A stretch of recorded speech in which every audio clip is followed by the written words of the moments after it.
When a child is born, they arrive as they are, raw, spontaneous, undefended, a bundle of sensations, impressions, and needs. They do not yet know the world.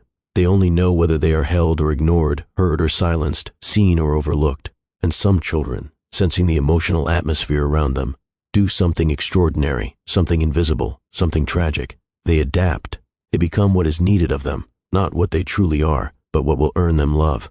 This is the beginning of the gifted child, not gifted in the way schools define it, not a prodigy in math or music or language, but gifted in perception, gifted in emotional intelligence, gifted in survival.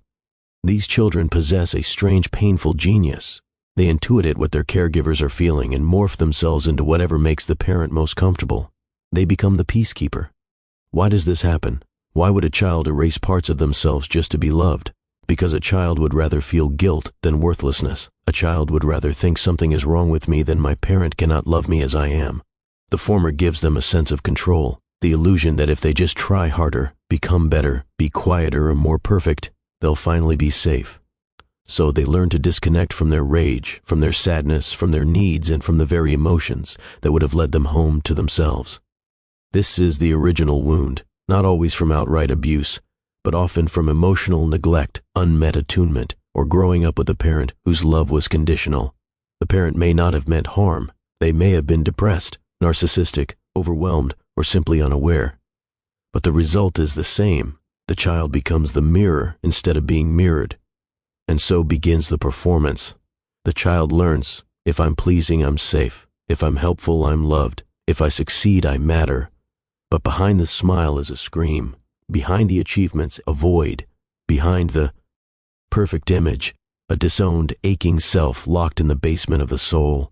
And the saddest part, no one sees it. Everyone praises the gifted child. They're told they're mature, talented, strong. Teachers admire them. Parents show them off. Friends rely on them. But deep down, the child feels like an imposter. Their real self, the messy, emotional, needy one, has never been welcomed. So they keep hiding. And in hiding, they begin to forget. They forget what they wanted. They forget how to cry without shame.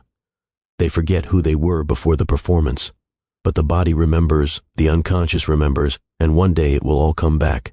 It may arrive as depression, as a sudden breakdown, as a vague sense that something is missing, or in relationships where they keep attracting partners who also need them to be the caretaker.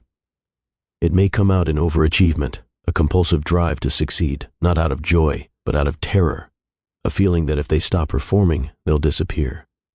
This is the tragedy of the gifted child. They became so good at becoming what others needed, they never became themselves. And here's the irony. The world rewards this false self.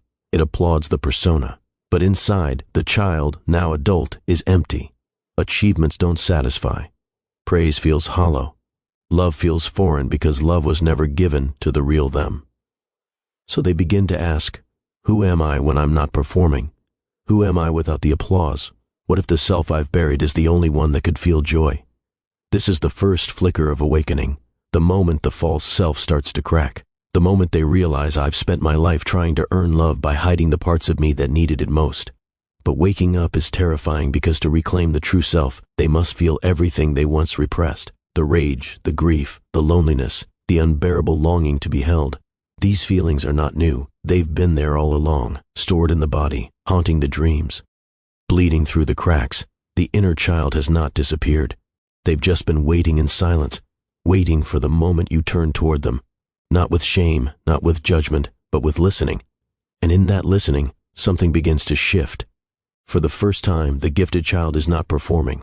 They are simply there, naked, vulnerable, messy, alive. They are not being useful. They are not making anyone proud. They are simply being.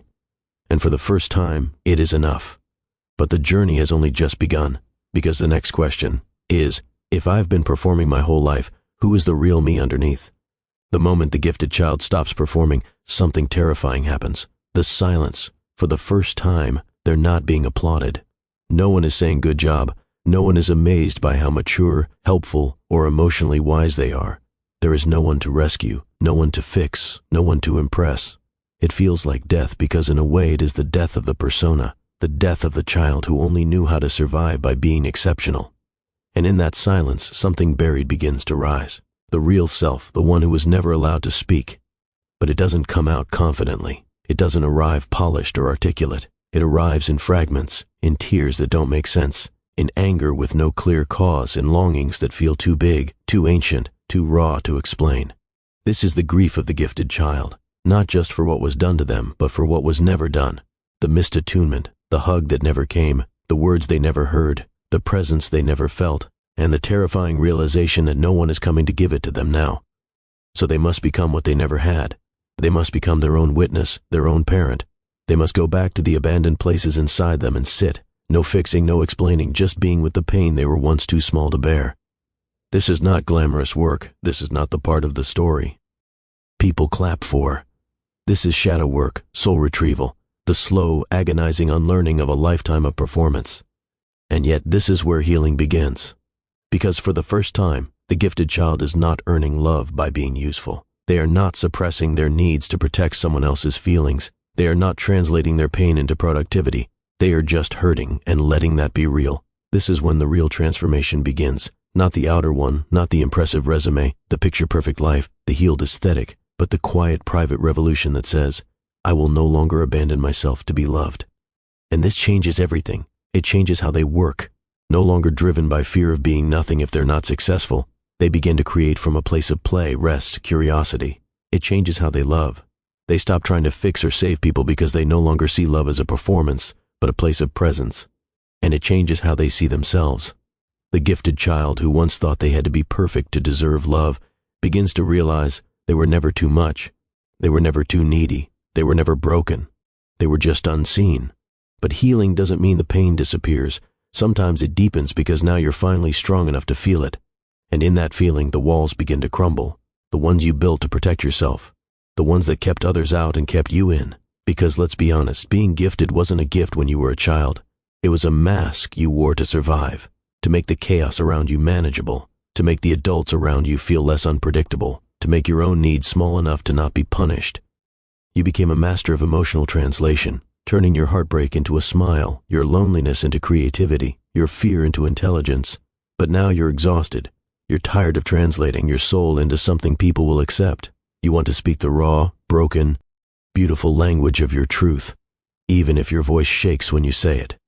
And so you begin to reclaim the parts of yourself that were never safe to express. The neediness, the sadness, the rage, the desire to be held without needing to perform first. You realize vulnerability is not weakness, it's clarity. And the parts of you that were once dismissed as too emotional, too intense, or too sensitive are actually the portals back to your real self. And maybe, just maybe, the most radical thing a gifted child can do as an adult is rest. Not just physically, but rest the compulsive striving, rest the need to prove, rest the fear of being ordinary. To wake up one day and say, I don't have to be extraordinary to deserve love.